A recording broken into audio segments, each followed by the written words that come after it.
Welcome to the Snap Circuits tutorial video. Today we'll be creating a fan circuit. Before we begin, let's talk about what a circuit is. A circuit is a closed loop that electricity can travel through. In order to create a circuit, you must have a minimum of 3 things: a source of power, an item consuming the power, and a connected path of wire.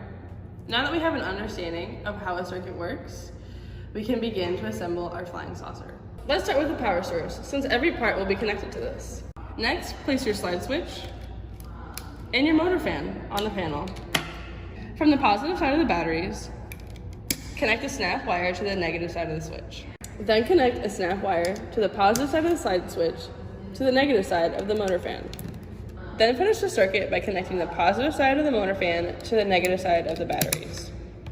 Congratulations, you just made a circuit. Test out your circuit by turning on the switch, letting it go for 3 seconds, then turning it off and letting it fly. Thank you for watching the Snap Circuit tutorial. If you have any other questions, feel free to ask a member of our staff.